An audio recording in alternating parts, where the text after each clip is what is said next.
नमस्कार दोस्तों, आप सुन रहे हैं मनु भंडारी का लिखा उपन्यास स्वामी। तो आइए मिनी के साथ धीरे धीरे आगे बढ़े। मिनी के लिए अपने आसपास का बाहर का सभी कुछ लुप्त होने लगा और भीतर ही भीतर एक नई दुनिया खुलती चली गई। बहुत मधुर, बहुत रंगीन, बहुत भरी पूरी। वहां न माँ की डांट पहुंच पाती, न मामा की बहस। किताबों के शब्द भी जैसे बाहर बाहर ही फिसल जाते। माँ कभी डांटती तो माँ के गले में हाथ डालकर झूम जाती। अच्छा माँ, मैं सचमुच बहुत बुरी हूँ, तू मुझे प्यार नहीं करती? या कि मामा बहस करते तो उनसे उलझती नहीं, मुस्कुराकर कहती, तुम जो कहते हो वही ठीक होगा मामा। किताब खोलती तो पन्ना खुला ही रहता और सामने शब्द नहीं दृश्य उभरने लगते और वह उन्हीं में खो जाती। शाम को अकेले छत पर बादलों को निहारना उसे अच्छा लगता। मन होता रेशमी बादलों के टुकड़ों पर सवार होकर वह भी चली जाए कहीं दूर, अनदेखी अनजानी जगहों में। माँ कभी कभी टोकती, आजकल तुझे हो क्या गया है मिनी? तो मिनी एकाएक सजग हो जाती। मामा टोकते नहीं, पर उसकी पैनी नजरों के सामने मिनी और अधिक चौकन्नी हो जाती। कई बार मन होता सब कुछ मामा को जाकर कहती। बचपन में मामा को घोड़ा बनाकर सवारी करने से लेकर आज तक वह अपनी हर अच्छी बुरी बात मामा को ही बताती आई है, पर जाने कैसा संकोच है कि चाहकर कह नहीं पाती। नहीं जानती वो मात्र संकोच है कि अपनी इस निहायत निजी दुनिया में किसी को भी ना आने देने की इच्छा। अब पहले से इतना अपना कुछ था ही नहीं। था क्या? नरेन का पत्र है शायद, देखो तो दवाइयों के लिए कुछ लिखा है। मामा का स्वर सहज था, फिर भी पत्र लेते हुए मिनी का हाथ क्षण भर को थरथरा गया। नरेंद्र का पहला पत्र, मन में ही कहीं से उभरा प्रेम पत्र, पर मन की सारी धड़कनों पर अंकुश लगाते हुए उसने पत्र वहीं खोला और सरसरी नजर से पढ़कर वहीं लापरवाही से बोली, लो।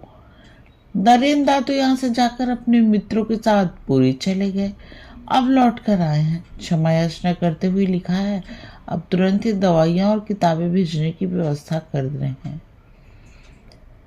और फिर जैसे सबकी शंकाओं और संदेहों पर विराम चिन्ह सा लगाती हुई वह इस तरह अपने कमरे में गई मानो नरेंद्र का पत्र आना बड़ी ही साधारण सी बात है।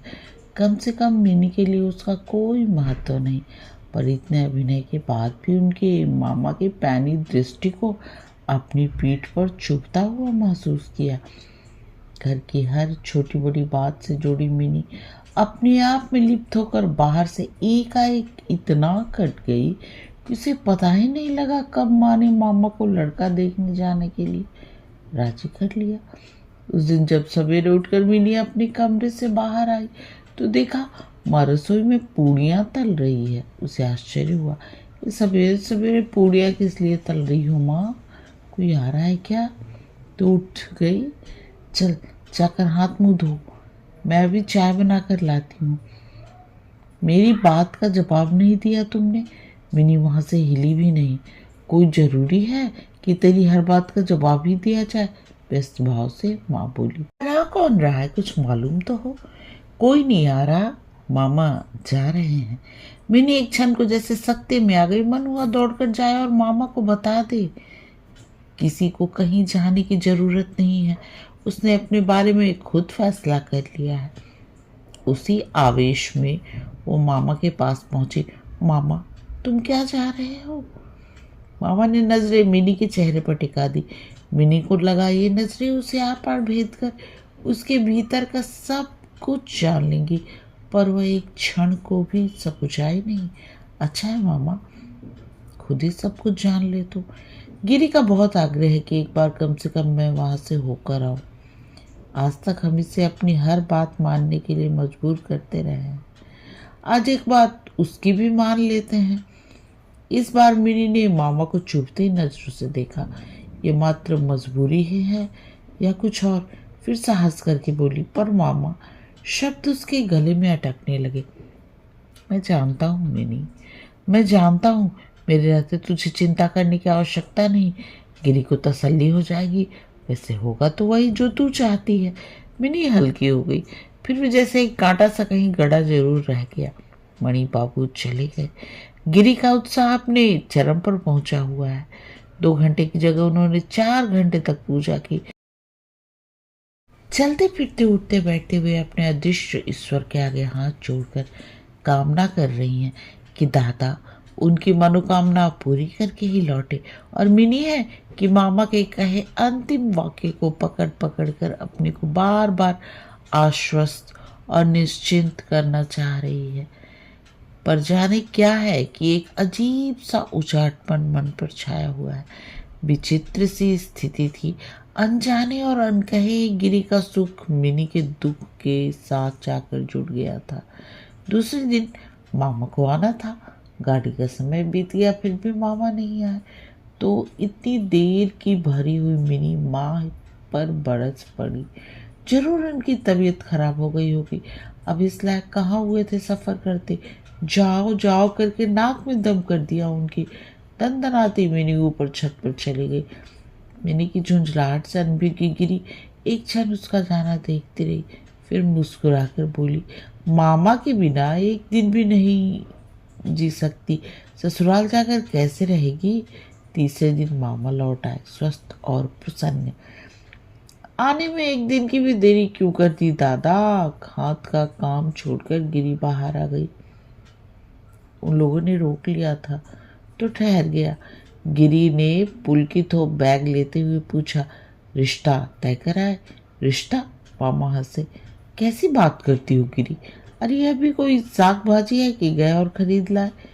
इसके बाद कुछ भी सुना मिनी ने आवश्यक नहीं समझा। दौड़कर अपने कमरे में गई तो गहरा निश्वास निकल गया। 2 दिन से जिस बोझ को नीचे दबी जा रही थी, इस एक ही वाक्य ने उसे जैसे मुक्त कर दिया। अपने दोनों कान पकड़कर उसने अपने को ही धिक्कारा। खबरदार, जो आगे से कभी मामा को लेकर मन में संशय पाला तो। फिर गले में पड़ी हुई उस संग की माला को चूम लिया और मुस्कुरा उठी। पिछले 3-4 महीने से जो आशा गिरी मन में पाले हुए थी वो जैसे बुझ गई। 2 दिन पहले वाला उसका उत्साह ठंडा पड़ गया और फिर वही चिर परिचित खींच और चिंता उसके चेहरे पर छा गई। मिनी माँ का कष्ट समझती जरूर है, पर कभी उसे स्वीकार नहीं कर पाती। माँ अपनी जिंदगी कभी नहीं जिएगी, दूसरे लोग क्या कहेंगे, यही तो उसकी सबसे बड़ी चिंता है। वह अच्छी तरह जानती है कि माँ के लिए वह कभी बोझ नहीं बनी, पर दूसरे ने उसे बोझ बता बता कर माँ के लिए इतना असह्य बना दिया है। लेकिन मामा को क्या हुआ है? जब से आए तब से बस आराम कुर्सी पर बैठे बैठे चुरुट पीते रहते हैं। कभी कभी बड़ी देर तक शून्य में ही ताकते रहते हैं, तो कभी कभी आंखें मूंद कर कहीं गहरे में डूब गए लगते हैं। किताबें मामा के साथ कुछ इस तरह जुड़ी हुई हैं कि उनके बिना मामा की कल्पना तक नहीं की जा सकती। पर उन्हें आए 3 दिन हो गए, उन्होंने शायद एक शब्द भी नहीं पढ़ा। कोई दुविधा है तो मामा उसे बताते क्यों नहीं? वो क्या जानते नहीं कि वो मामा की भांजी ही नहीं, निकटतम मित्र भी है।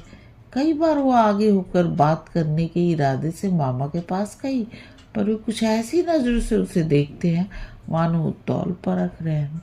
वो भीतर तक बेचैन होती और बात का सिलसिला जम नहीं पाता।